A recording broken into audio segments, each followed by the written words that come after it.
Olá, gente, tudo bem? Bem-vindos aí a mais um encontro nosso do estudo da Palavra de Deus, continuando a nossa meditação, no livro de Apocalipse. Nós vamos hoje avançar pelo capítulo 5, mas antes eu gostaria só de lembrar o que a gente tem visto aqui, desde o nosso primeiro encontro. A gente viu então lá, num primeiro momento, uma introdução do livro. Inclusive, se a gente olhar para o capítulo 1, que a gente também falou no segundo encontro, a gente vê muito disso, a introdução que Jesus faz sobre o livro de Apocalipse, dizendo que é a sua revelação, revelação que ele vai dar aí para João, daquilo que está por acontecer, que em breve aconteceria. Nós vemos nessa introdução vários assuntos importantes. Primeiro, esse motivo que ele escreve. Nós observamos ele como o remetente desse livro profético e principalmente das cartas então que ele vai emitir para 7 igrejas ali da região da Ásia Menor. Igrejas que viviam ali numa região que tinha como Éfeso um ponto central, inclusive nós entendemos que o apóstolo João, antes de ir para a ilha de Patmos, era um dos líderes ali da região, líderes da igreja de Éfeso, portanto líder ali da região dessas 7 igrejas. Então Jesus é o remetente de cartas que ele escreve para essas igrejas que são os destinatários das cartas e também do livro de Apocalipse, que serve para a gente hoje, mas eles eram o público primário aí dessa revelação do livro de Apocalipse. Nós percebemos num encontro seguinte o chamado de João para adentrar nas regiões celestiais. De novo, lembrando que isso é o meu ponto de vista. Sei que tem gente que discorda disso, mas estou trazendo aqui o meu ponto de vista. Então ele é chamado no Espírito para adentrar essa região, onde ele recebe uma primeira revelação de Jesus Cristo andando no meio das suas igrejas, tendo os líderes da sua igreja nas suas mãos. A gente vê lá os 7 candeeiros, as 7 estrelas que representam isso. E aí, na sequência, Jesus trazendo essa mensagem para as 7 igrejas. Então nós percebemos lá que ele escreve por meio do apóstolo João, pede para que João escreva, para essas 7 igrejas, palavras de exortação, palavras de repreensão, palavras que trazem para eles a necessidade do arrependimento. Por quê? Porque em breve aconteceriam coisas que trariam justiça para aqueles que caminhavam por caminhos errados, e uma justiça aqui de muitos lamentos, de muitos ais, uma justiça que traria aí para eles um resultado muito ruim, como também recompensas para aqueles que perseverassem até o fim, para aqueles que mudassem, para aqueles que guardassem o testemunho da verdade. Então ele exorta a igreja a o que a gente falou durante as cartas. Ele exorta a igreja para caminhar em santidade, para buscar essa evolução, para buscar essa justiça que vem do próprio Deus, que agora, por meio do Espírito Santo, eles são capazes de produzir. Então é esse chamado aqui. E no último encontro nós vimos, no capítulo 4, um novo chamado agora para adentrar uma região celestial maior, uma região superior. Então João, no Espírito, é chamado para entrar na sala do trono de Deus. Eu até falei lá que entendo essa sala como sendo o terceiro céu que Paulo cita, que ele esteve também. É uma região celestial mais elevada. E nessa sala, então, ele tem uma visão do trono de Deus, com Deus assentado no trono, Pai, Filho e Espírito Santo. Os 4 seres viventes, os 24 anciãos, 24 tronos e os 24 anciãos sentados ao redor do trono, em incessante adoração para aquele que está sentado no trono. Então, eu até brinquei do tabernáculo de Davi, não restaurado, porque ainda vai ter a restauração final, mas pré-restaurado. Na verdade, é a visão que Davi teve. Davi ele reproduziu aqui um tabernáculo do que ele viu lá. Não é lá que produziu aqui. É aqui que produziu de lá. né? Então aquele aonde Deus no centro e todo teu povo na sua volta te adorando, seus sacerdotes adorando a Deus em espírito, em verdade, inclusive os 4 seres viventes também. Tudo que eles faziam, eles adoravam a Deus por isso. Isso é maravilhoso, né? E aí nisso a gente entra então aqui no capítulo 5, que a gente vai começar a ver o desenrolar agora das profecias, daquilo que há de vir. Apesar de ser profecias daquilo que há de vir, uma coisa que eu trago para vocês de novo aqui acho que é o grande problema hoje da interpretação do livro de Apocalipse, o tempo. O tempo que as coisas acontecem, o tempo com que isso se desenrola. A gente já falou na primeira aula sobre isso, né? Nós temos formas de interpretar o livro de Apocalipse, uma forma preterista que olha as coisas do que já aconteceram, né? Então tudo que está aqui, todas as profecias aqui descritas já aconteceram no passado.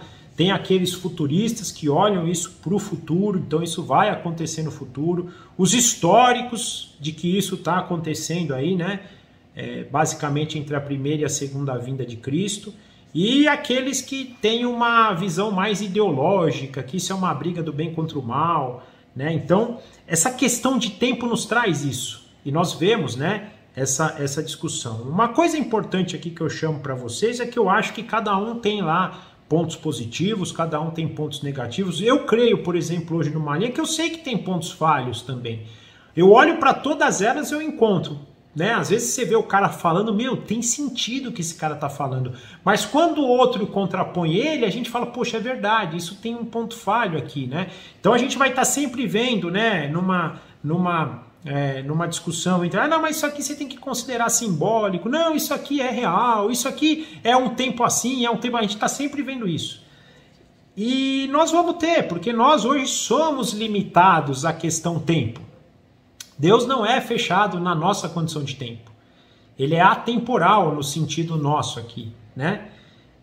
Então é difícil. Como é que nós, seres finitos e seres temporais, vão entender muitas vezes um Deus que é infinito, um Deus que é atemporal, pensando na nossa ótica, né? É muito difícil, é muito difícil. Nós vamos ver hoje, no final dessa passagem, algo que nos vai trazer uma interpretação difícil sobre isso. Mas o que eu queria que a gente pudesse ter em mente é isso, que aqui vai começar uma revelação que, dentro do parâmetro tempo de Deus, a gente vai tentar trazer aqui pontos de vista, tentar trazer aqui possibilidades, mas sempre apontando para o mais importante, que é a gente entender a glória de Cristo. Indiferente se isso aconteceu, se isso vai acontecer, se isso é uma coisa histórica ou se isso é um idealismo, não importa. O que importa é a gente conhecer a verdade de Jesus Cristo. O seu poder, a sua glória, o seu envolvimento como Deus, a glória de Deus Pai, a glória de Deus Espírito Santo, isso que importa para a gente, isso que deve moldar o nosso caráter. Saber que Deus vai praticar a sua justiça, indiferente de quem quer que seja. Mesmo, por exemplo, se pega lá um preterista, né, que ele pode ter um entendimento que tudo já aconteceu, ele sabe que um dia vai ter um trono que Deus vai julgar todo mundo, né? Então, indiferente disso, isso nós sabemos que Deus é justo e Deus um dia há de fazer justiça aqui nessa terra. Então, pode até ter, logicamente que tem visões que discordam nesse sentido, isso era uma coisa um pouco ideológica, simbólica, né? A justiça é meio que pessoal, depois que você se converte e tal. Mas não importa, gente, o que importa é o seguinte, se a gente crê em Cristo enquanto vivemos, gozaremos de tudo aquilo que Ele nos promete, inclusive a vida eterna. Se não cremos e morrermos sem crer, nós seremos destinados ao julgamento eterno, ao lago de fogo. Então isso que é importante. E a gente ter isso em mente, a gente se dedicar a uma vida em Cristo, por Cristo e para Cristo, pensando nisso, né? Eu vou trazer então aqui mais a ideia do que arde em meu coração, quando eu leio essas passagens, aquilo que toca o meu coração, mas respeitando profundamente aquilo que outras pessoas enxergam diferente. E eu acho que Deus, quando fala com as pessoas, fala de diversas formas aí, né? Na verdade não é que Deus fala de diversas formas, né? Como Deus fez com os profetas, né? Por exemplo, Deus usou vários tipos de profeta. Ele usou boiadeiro, ele usou sacerdote, ele usou cara que tinha pouco conhecimento, cara que tinha muito conhecimento, né? Eu não sou estudante das línguas originais, mas quem estuda as línguas originais fala que uma carta de Pedro tem uma gramática, tem um conteúdo intelectual gramatical muito inferior à carta de Paulo, que era um dotado da letra. Então, assim, Deus usa essas pessoas, ele não tem limite para Deus. Isso, o cara precisa ser um cara que fala super bem, que tem um idioma muito perfeito. Não, Deus pega quem ele quer.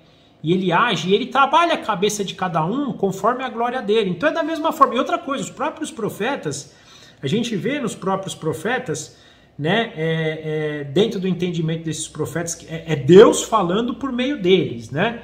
E às vezes Deus pode até dar uma palavra que eles mesmos não tinham entendimento.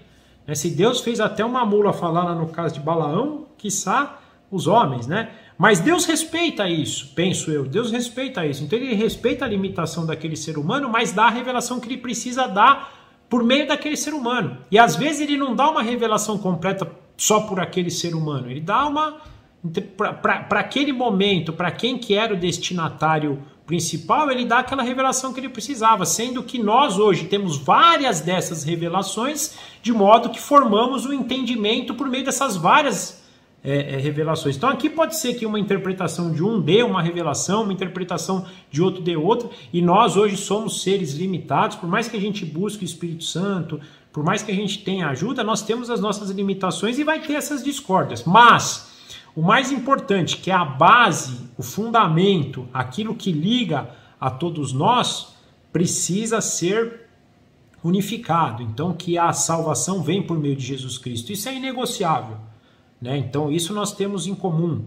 Que nós gozaremos de uma vida eterna, isso nós temos em comum, né? Que nem Hebreus fala, que Abraão espera essa cidade arquitetada por isso. Nós aguardamos também. Isso é um ponto comum. Que nós somos pecadores e precisamos de graça, isso nós temos em comum. Então, várias coisas que a gente tem em comum que a gente vai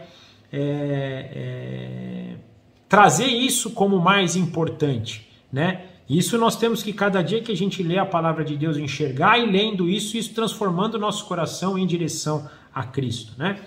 Mas avançando então, vamos começar o capítulo 5 hoje, mas oremos antes, né, para que Deus nos dirija e nós possamos ter o maior entendimento daquilo que Ele tem a falar por nós.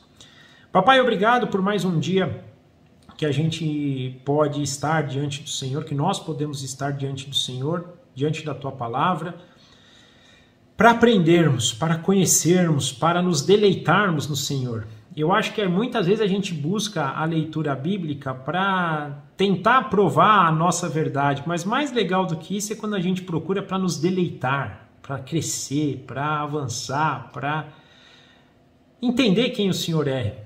Que nós tenhamos esse entendimento hoje, que o Senhor abra os olhos do nosso coração, da nossa mente, do nosso entendimento, para que realmente a gente produza mais do que algum entendimento no sentido de nos tornar até às vezes arrogante, de querer se colocar como donos da verdade, mas mais nesse sentido de como os 24 anciãos e como os 4 seres viventes, tudo que fazem, se prostrem diante do Senhor, adoram o Senhor, nós também possamos ter este coração de adoração, esse coração de reconhecimento, que essa leitura hoje nos traga isso, o desejo de nos prostrarmos diante do Senhor em adoração, cantando que o Senhor é o único digno de receber toda a honra, toda a glória, todo o louvor, todo o poder, toda a adoração, que esse seja o nosso sentimento hoje, e que nós possamos, como os irmãos em Cristo, saber lidar com as nossas diferenças naquilo que não é fundamental e o Senhor seja engrandecido em qualquer que seja a posição.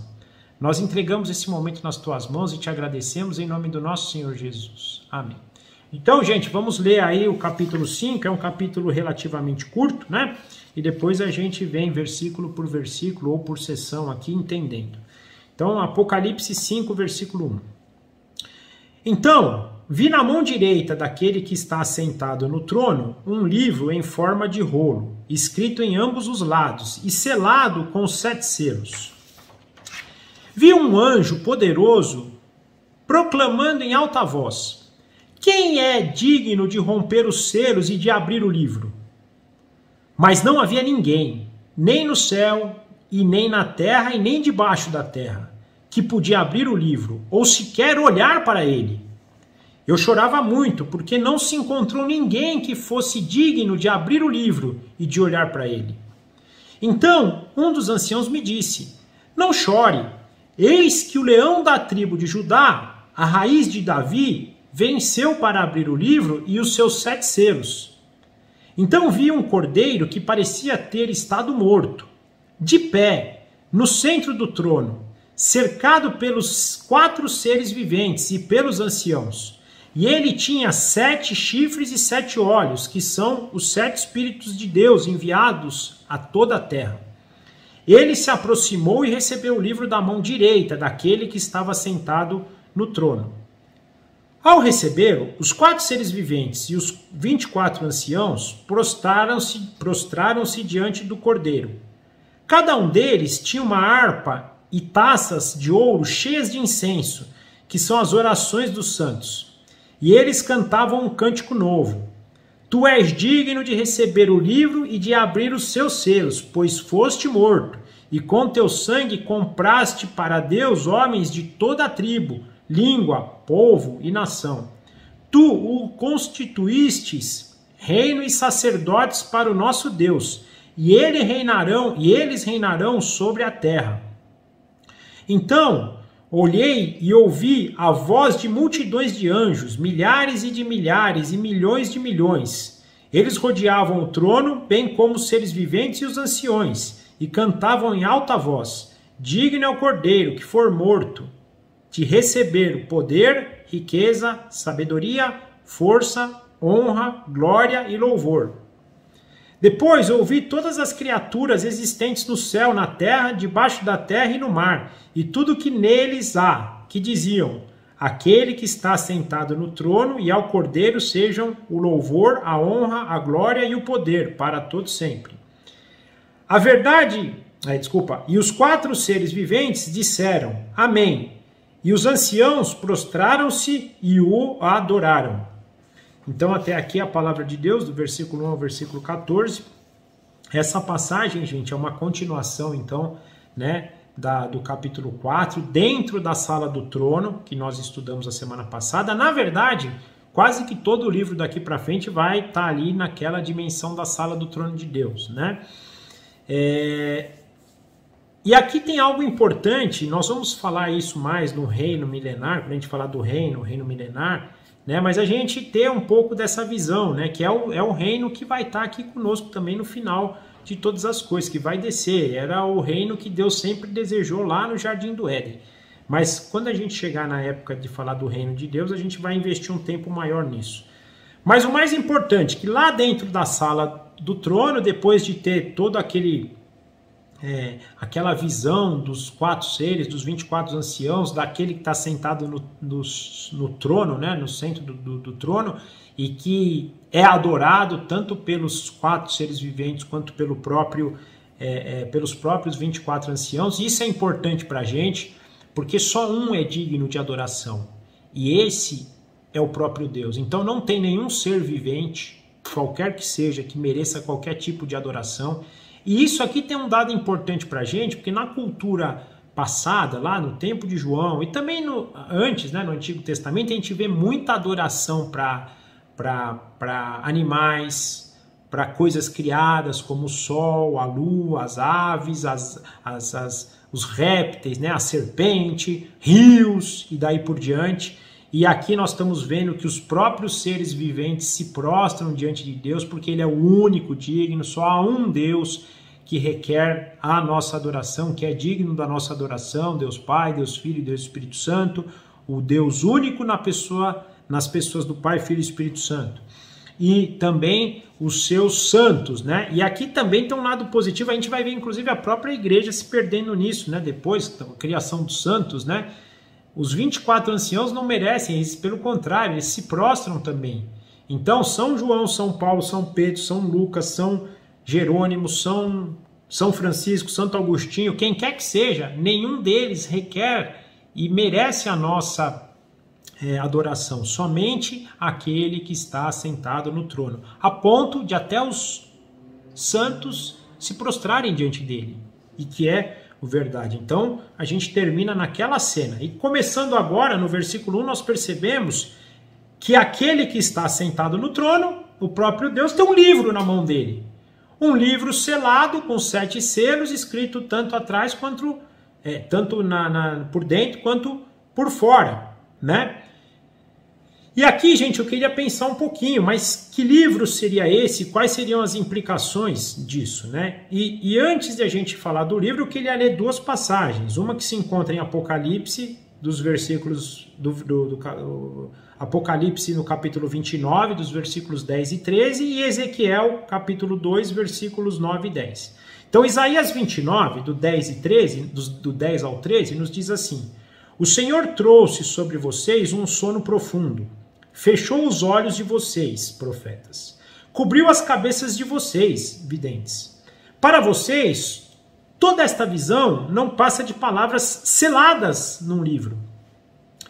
E se vocês derem o livro para alguém que saiba ler e lhe disserem, leiam por favor, ele responderá, não posso, está lacrado. Ou, se vocês derem o livro a alguém que não saiba ler e eles disserem, leia por favor, ele responderá, não sei ler. E o Senhor diz, esse povo se aproxima de mim com a boca e me honra com os lábios, mas o seu coração está longe de mim. A adoração que me prestam só é feita de regras ensinadas por homens, né? Então aqui, Isaías, uma exortação clara a Israel, não é aos inimigos, é a Israel, da mesma forma que a gente vai ver também em Ezequiel 2, versículo 9 e 10, que diz assim, então olhei e vi a mão de alguém estendida para mim, e nela estava um rolo de um livro, que se desenrolou diante de mim. Em ambos os lados dele estavam escritas palavras de lamento, prantos e ais. Também outro livro enviado para Israel, o povo de Deus, aqui no Antigo Testamento. E aqui, por que essas 2 passagens nos chamam a atenção? Porque elas têm, né, indicações que tem também no livro de Apocalipse, capítulo 5, versículo 1. A de Isaías fala, né, um livro selado, e no caso de Ezequiel, escrito de ambos os lados, com palavras de lamento, prantos e ais, né? Mas mais ainda, para a gente avançar um pouquinho nesse entendimento, nós temos em Apocalipse 1, versículo 1, que Jesus fala, revelação de Jesus Cristo, que Deus lhe deu para mostrar aos seus servos o que breve há de acontecer. E ainda, no versículo 3 do capítulo 1, ele diz, feliz aquele que lê as palavras dessa profecia, e felizes aqueles que ouvem e guardam o que nela está escrito, porque o tempo está próximo. Então, com essas 4 passagens, eu gostaria de trazer algumas coisas importantes aqui. Primeiro, não adianta a gente pegar esse livro e entregar na mão de alguém que sabe ler, que tem entendimento, se ele não é digno e não é justo de abrir os selos, de quebrar os selos. Portanto, gente, não há qualquer revelação para a gente se não vier do próprio Deus, por meio do seu santo, do único que é digno, de Jesus Cristo e do Espírito Santo em nos revelar, porque Jesus vai permitir que os selos sejam quebrados. E o Espírito Santo vai nos saber ler. Porque também não adianta eu receber de Jesus Cristo o livro já com os selos quebrados se eu não sei ler. Isaías nos mostra isso.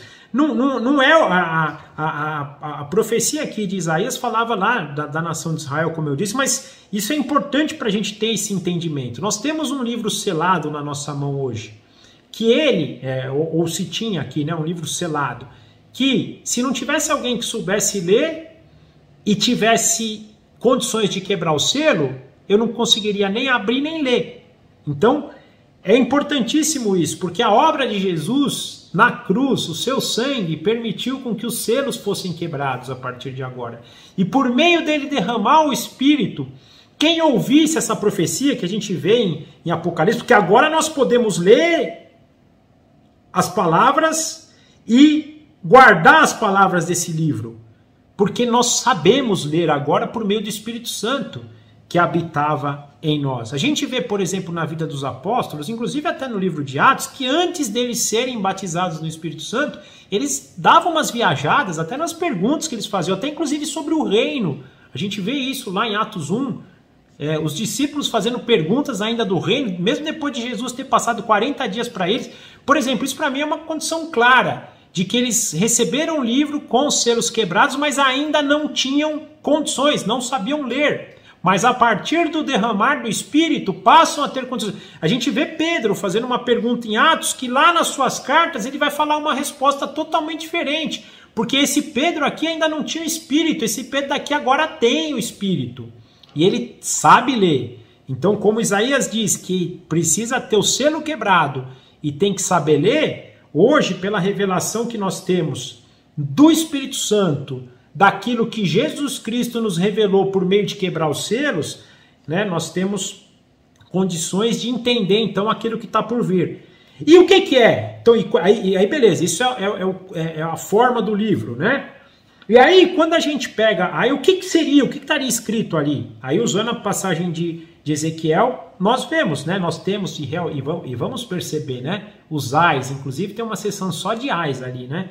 Lá mais para frente, que trazem lamento e que trazem muito choro para aqueles que não creem em Cristo. Em contrapartida, Apocalipse 1:3 nos fala que quem é feliz é aquele que lê, que guarda e que ouve, porque ele vai poder mudar o seu caminho e fugir dos ais, fugir do lamento, fugir do choro. Pelo contrário, ele vai usufruir das recompensas, porque é um livro que vai trazer para a gente justiça, mas vai trazer para a gente também a revelação das recompensas, da glória, do poder de Cristo que ele também concede para nós agora, nos transformando num reino de sacerdotes para Deus. Então, penso que esse livro vai para essa direção.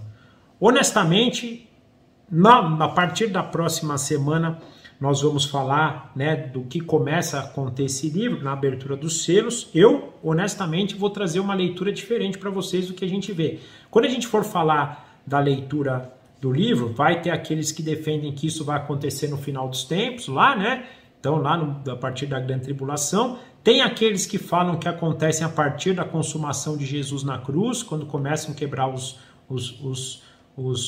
selos aí, que eu acho que para quebrar os selos é realmente a obra de Cristo que é o ponto para começar a quebrar, mas quando ele quebra, não quer dizer que a história começa ali, ele começa a quebrar os selos ali, mas existe uma possibilidade de ser a própria palavra de Deus como um todo. E aí quando a gente falar dos 4 cavaleiros, da visão que eu acredito mais, que mais me leva, né, a ser ao que eu entendo, nós vamos ver que isso começa, na verdade, para mim, lá em Gênesis 3. Na verdade, em Gênesis 1, já contando, é a revelação completa, é a própria palavra de Deus. Esse livro que Jesus está revelando para a gente agora é a própria palavra de Deus, de um Deus que é santo, puro e justo, que cria os seus filhos para isso, para esse convívio, para usufruir e para compartilhar isso, mas que em dado momento cai, que agora precisa de uma restauração que vem pelo próprio Messias que Deus envia e que no final das coisas vai vencer e vai restaurar aquele estado perfeito que Deus criou lá atrás, mas que pelo pecado do homem foi amaldiçoado. Então, penso que essa é a grande revelação. E aí, se isso acontece aqui, se isso acontece ali, é detalhe. Se isso já aconteceu parcialmente, vai acontecer finalmente, é detalhe. Mas o mais importante de tudo, nós fomos criados para viver no estado perfeito. Pecamos, trouxemos maldição, mas Deus é tão maravilhoso, tão misericordioso, tão gracioso que nos dá o caminho da salvação por meio do seu Messias, que é aquele que vem para vencer o mal, vencer o pecado, tirar a maldição do mundo, trazer a restauração, para que nós possamos voltar para aquele estágio inicial de pureza, de justiça, de santidade, reinando com Deus por meio do seu Cristo, com Ele, sendo reino e sacerdotes com Ele, para a glória de Deus. Para mim, essa é a revelação. Se a gente diminuir isso, a gente está diminuindo a história de Deus. Mas, de novo, um pensamento pessoal, disso, dessa leitura, sabendo que existem outras vezes. E uma coisa importante que eu queria trazer para vocês aqui, não deixem de estudar, tá, gente? É importante isso. Vão lá, estudem como é que é a interpretação de um preterista, como é a interpretação de um futurista, como é a interpretação de um idealista, de um histórico, para que vocês tenham a opinião de vocês. E outra coisa, outro dia minha filha falou para mim, mas você mudou de opinião sobre isso aqui. Gente, eu vou ficar triste o dia que eu não mudar de opinião, porque se a gente tem um Deus infinito e nós somos finitos, se a cada dia, aliás, a vida eterna é conhecer a Deus, né? Se cada dia eu não conheço um aspecto novo de Deus que molda a minha vida, eu parei no tempo. Eu preciso entender se realmente eu estou me dedicando à palavra de Deus, estou me relacionando com Ele para conhecer essa verdade, que o seu Espírito se revela para nós. Então, que a gente tenha esse entendimento e a gente possa, né, ir discutir e quando for ouvir, né, por exemplo, eu vou ouvir um preterista, vou ouvir um futurista, não com aquele sentido, eu vou ver para ver o que o cara tem de errado para criticar ele, não, para ouvir a posição de um irmão, quem sabe ele traz algo na luz que faça realmente me mudar o entendimento. Um futurista da mesma forma, falando a nível de milênio, quando eu for ver um amilenista, ouvir o que ele tem para ver o que ele pode contribuir, um pré-milenista, um pós-milenista, somos irmãos e temos o que Jesus espera da gente, na verdade, é que nós possamos, como igreja, nos suportar para que possamos amadurecer. E não que a gente ficar se confrontando para saber quem sabe mais, quem sabe menos, que linha é a mais correta, que denominação é melhor. Não, nós temos que crescer como corpo. Deus espera encontrar a sua igreja madura, o mais madura possível. Por mais que Jesus venha e vá trazer essa maturidade na sua volta, pelo menos na linha que eu penso é assim, né? Tem outras linhas que pensam diferente. Na linha que eu penso, ele vai restaurar a sua igreja para ela ser entregue incorruptível no dia do casamento. A gente pode ir crescendo cada vez mais em maturidade, deixando de ser menino e se tornando cada vez mais homem. Então que esse seja o nosso entendimento. E a profecia tem para isso, para a gente trazer essa maturidade, não para a gente ficar brigando, né? Então, gente, continuando, né, no versículo 2, aí vem então um anjo poderoso e clama: mas quem é digno de romper os selos e de abrir este livro? E a resposta fatídica: não havia ninguém, nem no céu, nem na terra, nem debaixo da terra, que pudesse abri-lo, ou pior, que sequer pudesse olhá-lo. Isso trouxe uma desolação tão grande para João que ele chorava muito, porque não foi encontrado nenhum justo, nenhum sequer, nenhum digno, nenhuma criatura, nenhum ser, nada do que foi criado, céu, sol, lua, montanha, rio, serpente, o que quer que seja, nada, ninguém era digno de abrir, né? E isso trouxe então uma grande desolação para João, que por causa disso chorava muito. E nisso então, versículo 5, se aproxima dele um ancião e diz: não chore, porque há um que é digno. E esse é o leão da tribo de Judá, a raiz de Davi. Este venceu, este pode abrir os selos. Lembrando que leão da tribo de Judá tem a ver com o descendente prometido a Davi. Deus promete a Davi que o trono nunca sairia da sua descendência. Um descendente seu um dia sentaria no trono e reinaria eternamente. É o Messias, era o Messias aguardado por Israel. Então ele já está linkando que este Messias prometido por Deus, esse venceu, e ele tinha o poder de abrir então, de quebrar os selos e abrir o livro da revelação. E aí ele associa este rei com o cordeiro. Na sequência, então, viu o cordeiro. Quem era o cordeiro? Aquele que parecia estar morto, mas que ressuscitou. Ele está sentado no trono, cercado pelos 4 seres e pelos anciãos. O próprio Jesus Cristo. Aquele que até então ele vem falando que é o que está sentado no trono junto com o Pai e com o Espírito Santo. Ele tinha 7 chifres e 7 olhos, que são os 7 Espíritos de Deus, então ele já está dando até a aplicação do que são os 7 chifres e os 7 olhos. Lembrando que muitos, né, os chifres têm a ver com o poder, os olhos têm a ver com a ciência, então ele é o Todo-Poderoso, aquele que tem ciência, né, de todas as coisas.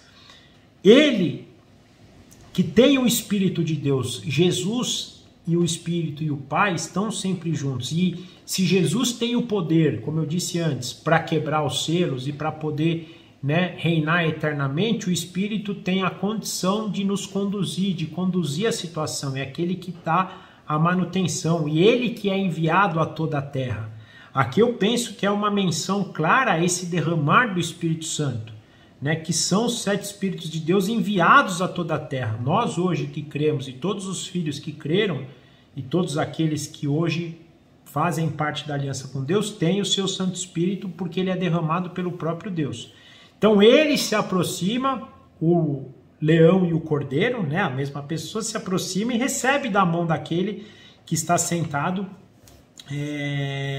recebe o livro da mão direita daquele que está sentado no trono. Aqui também penso que tem a ver nesse duplo papel de Jesus, como Deus e como homem. Porque a gente podia falar, pô, mas se Jesus está sentado no trono, a gente vê que ele está sentado no trono, de repente ele recebe daquele que está sentado, então a hora como é que é isso, né? Então aqui para mim é uma condição clara de Jesus perfeitamente Deus e Jesus perfeitamente homem. Ele está recebendo este livro como homem, ele vai quebrar os selos para essa revelação como homem, ele vai reinar eternamente como homem.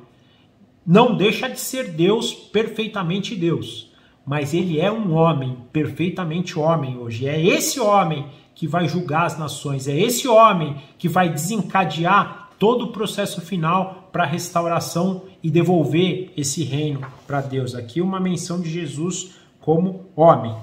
E, diante de tudo isso, só nos resta adorar.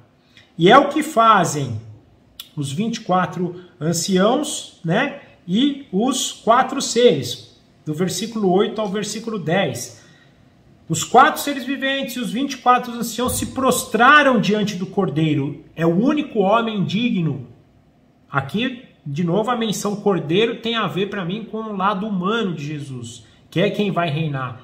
É esse homem, que é por meio dele que nós dobramos. É o único digno, né? Fala até aqui da questão das harpas, das taças de incenso. Isso eu vou deixar para falar, porque nós vamos ver isso em passagens posteriores. Nós vamos falar sobre isso, que são as orações dos santos. Mas mais importante, eles cantavam: Tu és digno de receber o livro e de abrir os selos, pois foste morto. Olha a menção humana de Jesus. E com teu sangue humano comprou de Deus homens de toda a tribo, língua, povo e nação.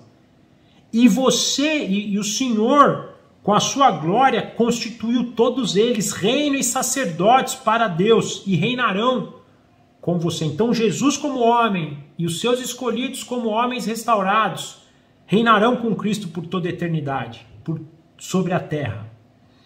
Então uma adoração dos seus escolhidos, uma adoração dos 4 seres viventes para esse homem que resgatou seu povo e os transformou em reino de sacerdotes. Adoração também dos anjos. Então olhei e ouvi a voz de muitos anjos, milhares e milhares, milhões e milhões, né? Um eufemismo para dizer, né, da quantidade de anjos que adoravam, né? Eles rodeavam o trono e junto com os seres viventes e os anciãos, eles também rodeavam, né? Eles cantavam em alta voz: digno é o Cordeiro que foi morto de receber poder, riqueza, sabedoria, força, honra, glória e louvor. Os anjos adorando um homem que é Deus, mas que é homem, Jesus Cristo, o Filho de Deus, o herdeiro de todas as coisas. Nós somos co-herdeiros, mas ele é o herdeiro. Só ele é digno, só ele pode restaurar, quebrar os selos, desencadear a história, trazer o estado puro, santo e justo novamente. Só ele. Então até os anjos reconhecem isso. Os 24 anciãos, os 4 seres viventes, os anjos. E por fim, no capítulo 13, todas as criaturas existentes no céu, na terra, debaixo da terra e no mar, e tudo que neles há, também diziam: aquele que está sentado no trono e ao Cordeiro, sejam a honra, o louvor, a glória, o poder para sempre. Toda a criação adorando. Seus escolhidos, os seus escolhidos, né, os anciãos, os 4 seres viventes, os anjos e toda a criação. Todo mundo adorando a Deus. E aqui tem um ponto importante. Aqui é um ponto, na verdade, que não é nem importante, gente. Eu acho até crítico, né? Porque ele está dizendo aqui, né, pelo menos no que eu entendo aqui da leitura, que todo mundo está adorando a Deus. E aí nós vamos pensar no momento. Que momento que isso está acontecendo? Quando? Né? Se isso foi no passado, quando que todos adoraram ao Cordeiro? Renderam para ele louvor, honra, glória, poder para todo sempre. Primeiro ponto. Se isso for no futuro, mas antes do desencadear aí dos selos, das trombetas, das taças da ira de Deus, porque lá nós vamos ver que eles não deram glória para Deus. Quando foi isso daqui? E aqui eu chamo a atenção para a gente entender que às vezes nós vamos ter que entender o livro de Apocalipse com a nossa limitação de tempo, porque aqui, qualquer que seja a interpretação, de quem quer que seja, né, do futurista, do preterista, do histórico, de quem quer que seja, é um problema de tempo aqui, né? Nós vamos ter que entender isso. Mas mais importante, né, até para não entrar em discussão ainda, é a gente perceber que todos, em dado momento, renderão glória ao Cordeiro, homem e ao Deus que está sentado no trono. Jesus Cristo, Pai e o Espírito Santo, Deus, e Jesus Cristo, homem. Todos nós renderemos louvor, graça, adoração, honra, glória e poder para Ele. Versículo 14. Os 4 seres viventes disseram: Amém. Assim seja, que isso aconteça, que seja dessa forma. E mais uma vez os anciãos se prostraram e o adoraram. Gente, é muito forte essa passagem, né? Nós vemos aqui a completude de tudo que foi criado louvando a Deus. Tudo que tem vida louvando a Deus. O versículo 13, nós não podemos perder ele de mente. Ouvi todas as criaturas existentes no céu, na terra, debaixo da terra e no mar, e tudo que neles há, louvando a Deus. Mais uma vez, e por exemplo, vou trazer aqui uma explicação, por exemplo, ideológica disso, só para a gente ver como cabe, né? Não estou dizendo que está certo, mas como cabe. E é uma possibilidade porque a gente via, então, de novo, tanto no Antigo Testamento, como mesmo na época de João, na cultura grega, o que quer que seja. Por a cultura grega tinha Deus até para, né? Tinha Deus para tudo quanto é lado. Ele falou, não existe, porque todas as criaturas, tudo que vocês acham que é Deus, você olha para o sol e acha que é Deus, se olha para Diana, você acha que é Deus, se olha para a lua, acha que é Deus, todos eles se prostrarão diante do Cordeiro. E aqui é importante a gente ter em mente essa humanidade de Jesus.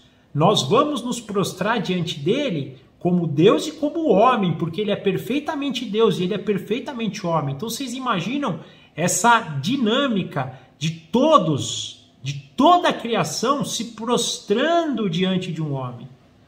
Homem que, detalhe, hoje vive, né? Não é que vai viver um dia. Jesus já é ele já é glorificado, né? Ele quando foi ressurreto lá depois do 3º dia, ele já nasceu não, né?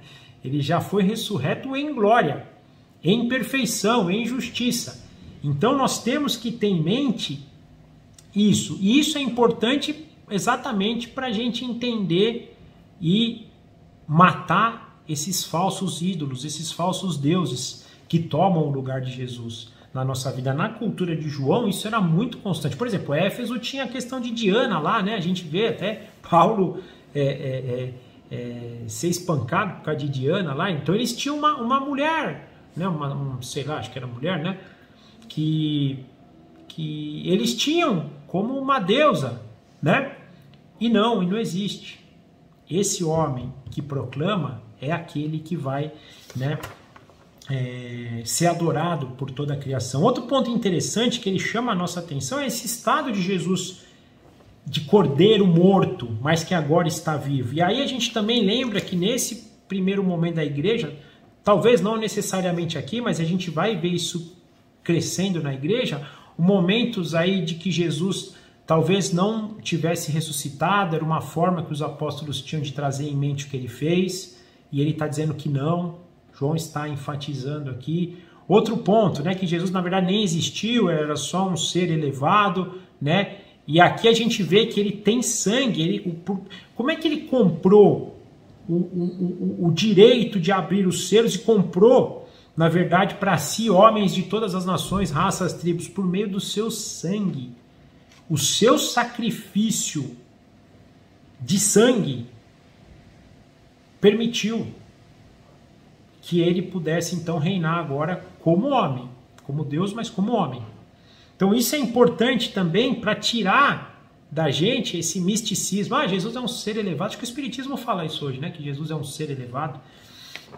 Estou só supondo aqui, né? Não sei propriamente dito, mas creio que era nessa direção. Então a gente ter essa visão da glória de Jesus como homem, da glória dele como Deus, mas da glória dele como homem, né? Também esta glória dele, e aí entra uma coisa interessante, o Pai, o Filho e o Espírito Santo estão sempre juntos, eles sempre, né? Jesus, na verdade, como homem, ele é a expressão de Deus para nós, do Pai, do Filho e do Espírito Santo. Então, a expressão daquele que está sentado no centro do trono vem por meio da pessoa, do homem Jesus Cristo, né? Que hoje tem o Pai na determinação, se a gente for pensar em umas atribuições da Trindade, né? O Pai como aquele, né, que programa, que arquiteta todas as coisas, o Filho aquele que está executando e o Espírito Santo aquele que está mantendo. Jesus, na sua pessoa, ele encaixa os três perfeitamente. É por meio dele que a gente vai conhecer a Deus. Quando a gente fala que a vida eterna, eu falei no começo, né, conhecer a Deus a todo momento, Pai, Filho e Espírito Santo, como é isso? Na pessoa do Filho. É por meio da pessoa do Filho que nós, eternamente convivendo com ele, vamos conhecer a glória de Deus, o amor de Deus, a perfeição de Deus, a justiça de Deus, todos os atributos de Deus. É por meio do homem Jesus Cristo. E a questão dos 7 Espíritos é bacana por isso, né? Porque é uma dinâmica interessante, né? Porque ele fala, olha que eu passei rápido ali, mas é interessante a gente ver, né? Ele tinha 7 chifres e 7 olhos. Então Jesus tinha 7 chifres e 7 olhos. Aí, de repente, ele fala, quem são eles? São 7 Espíritos de Deus. E, ao mesmo tempo, ele fala que foram enviados para a Terra, né? Então, essa relação do Espírito Santo hoje, né? E aí, pensando até agora, já abrangendo um pouco a questão teológica, imagina Jesus como o cabeça do corpo, ele aqui, né, com o seu poder, com a sua ciência, sendo o cabeça do corpo, a sua igreja unida com ele, sendo o Espírito Santo aquele que move o cabeça e o corpo, que move todos nós, né? Ele estando com Cristo, mas também movendo a sua igreja, movendo o corpo, estando no mundo, agindo no mundo. É por meio... Se a gente conhece a Deus por meio de Jesus, nesse convívio e no conhecimento da pessoa de Jesus, é por meio do Espírito Santo que a gente experimenta viver como Deus. Não sendo Deus, mas daquilo que Deus nos criou para ser a sua imagem e semelhança, do seu poder. Né? Porque lembra, Jesus fala até na grande comissão, toda autoridade me foi dada, portanto vão. É nesse sentido, nós hoje temos a mesma autoridade, o mesmo poder de Cristo por meio do Espírito Santo. A gente usa isso mal, porque a gente tem uma fé tão pequena que a gente não consegue nem... A nossa fé não é nem do tamanho do grão de mostarda. Mas hoje o Espírito Santo é aquele que nos capacita, né? Capacitou, por exemplo... Poderia capacitar a gente para andar sobre as águas, como Pedro com Jesus andou. Né? Como acalmar a mulher. Ah, mas Jesus era Deus, por isso que ele acalmou a tempestade. Não, Moisés abriu um rio, um mar. Josué abriu um rio. Elias e Eliseu abriram um rio também. Eles também tinham poder. Poder de quem? Poder do Espírito de Deus. Aliás, só fazer um comentário. Essa semana eu estava estudando sobre Eliseu, eu estou falando dessa questão das regiões celestiais, né?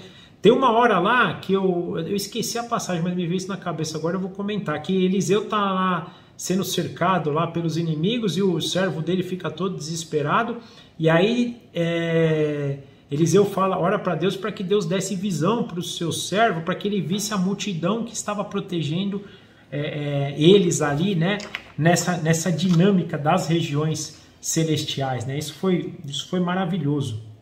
E é muito disso, né? Às vezes a gente, com a nossa visão limitada, e a gente não sabe o que acontece por trás de tudo, mas a gente não pode esquecer, gente, que nenhum fio de cabelo cai da nossa cabeça sem que Deus saiba. A gente fala do reinado de Deus e nós vamos explorar isso muito mais para frente, mas a gente não pode esquecer o seguinte: desde lá da queda, desde antes, nada acontece sem a permissão de Deus. Nenhum fio de cabelo nosso cai sem a permissão de Deus. A gente vê isso por meio da história de Jó, né? Infelizmente, pelo pecado, a gente traz maldição para o mundo, e na maldição a gente dá também agora autoridade para que Satanás haja, mas Deus ainda está acima disso. E a gente viu nas cartas Jesus andando no meio da igreja, Jesus estando com os líderes da igreja na sua mão, que hoje nós estamos sob o comando de Jesus. Nada nos acontece sem que Jesus não esteja no comando. E a gente tem que começar a entender sobre esse comando de Jesus, o que cada situação pode ser, né, um chamado para nós, positivo, negativo, para a gente amadurecer, para a gente crescer, para a gente testar a nossa fé, né? Então isso também é algo muito importante. Mas fechando aqui, só voltando para a questão aqui do versículo 13, a gente tem esse entendimento que a questão de tempo às vezes é complexo no livro de Apocalipse. Honestamente, eu acho que aqui, eu vou falar da forma que eu entendo o livro de Apocalipse, né? Eu separo ele em algumas sessões. E a forma com que acontece não importa, mas para mim essa sessão aqui, desde lá do começo das cartas, né? do versículo 8, do versículo 9, do capítulo 1, até o final do 14, aqui é uma sessão que conta da igreja, da primeira e segunda vinda de Cristo. E aqui é a consumação, já apontando para a consumação. Porque no dia da consumação, todas as criaturas se prostrarão diante de Deus e adorarão Ele. Isso para mim é nítido, né? Agora, de novo, é uma questão de uma interpretação extremamente difícil, né? Porque nós temos algo aqui que a gente viu que não aconteceu. E aqui, penso que na menção de terra, céu, não é só, isso aconteceu nas regiões celestiais. Não. Se a gente for analisar literalmente, nós estamos falando que isso vai acontecer no céu, na terra e debaixo da terra. Aí talvez vou ter que levar para um simbolismo aqui, né? Que aí entra essas diferenças de interpretação. Então eu estou citando essa passagem só para vocês perceberem como é complexo às vezes. E eu estou falando de ser complexo porque eu também, por um outro lado, quando a gente vê as pessoas explicando, às vezes ela fala, não, como é que pode você não enxergar isso? Né? A minha é a verdade, nós precisamos falar dessa verdade, porque as outras são mentiras. Honestamente é difícil. Eu tenho para mim que nenhuma linha de interpretação de Apocalipse tem a verdade absoluta. Todas elas vão ter um pouco de verdade, um pouco de desvio, porque dentro das suas limitações elas não conseguem entender a verdade como plena. Como a gente viu no versículo de Isaías, se Deus não nos der olhos para enxergar e ler aquilo que está lá, nós não vamos saber ler. E o que adianta a gente ter um livro disselado que nós não sabemos ler? Né? Nós precisamos saber ler. E aí, e é uma coisa interessante, por que a gente também, às vezes, mas Deus podia dar esse entendimento? Deus respeita o nosso processo de amadurecimento. Né? A gente vai crescendo cada vez mais nesse amadurecimento e cada vez mais isso vai se revelando. Ele falou isso para Nicodemos, né? Se vocês não conhecem as coisas daqui, como é que eu vou falar as coisas de lá para vocês? Então, vocês precisam ir em amadurecimento nas coisas do alto. Né? Paulo, quando subiu e viu lá coisas, falou, tem coisa que eu não posso contar para vocês. Provavelmente porque ele falou, a cabeça de vocês vai explodir. Vocês não têm condições de absorver isso. Às vezes Deus não pode trazer tudo isso para a gente, né? Porque a gente explode. Mas ele já não podia nos restaurar? O dia que ele restaurar, não tem mais chance de ter escolhido. Por isso que ele está pacientemente, misericordiosamente, aguardando que os seus escolhidos sejam completos. Aí ele vai restaurar e nós vamos ter entendimento pleno, igual dele. Até lá nós temos que aguardar com paciência, vamos ter essas diferenças de interpretação e na boa, ninguém tem a verdade absoluta. Se alguém quer falar que tem, pode falar, para mim não tem. Esse é o meu entendimento. Uns vão estar certo aqui, outros vão estar certo ali, mas uma coisa nós temos em mente, que Jesus é glorioso, Jesus como homem reina e vai reinar eternamente, porque é a vontade de Deus, é a vontade de Deus se revelar para nós por meio da pessoa do Espírito, da pessoa de Jesus Cristo e do Espírito Santo agindo em nós. Eu acho que essa verdade a gente nunca pode tirar da mente. E que isso possa trazer transformação, né, para o nosso coração. Acho que esse é o grande propósito. Amém? Vamos orar então para finalizar? Papai, obrigado por mais esse dia, por mais esse momento, por mais uma vez a sua palavra tocar aos nossos corações, que a gente possa cada vez mais tomar posse, que o Senhor abra os nossos olhos, que a gente saiba ler a profecia que por Cristo já nos foi dada, nos foi aberta, disponibilizada, que o Seu Espírito cada vez mais nos capacite, que a gente possa ter cada vez mais entendimento de ouvir e guardar aquilo que o Senhor nos tem ensinado. Nós te agradecemos por tudo que o Senhor tem feito, pela sua obra na nossa vida e desejamos que cada vez mais possamos servir ao Senhor, esperando aquele grande dia que o Senhor restaurará todas as coisas. Mas até lá, que nós possamos viver para a glória do Teu santo nome. Entregamos a nossa semana nas Tuas mãos e te agradecemos em nome do nosso Senhor Jesus. Amém. Tchau, gente. Obrigado. Forte abraço. Até semana que vem.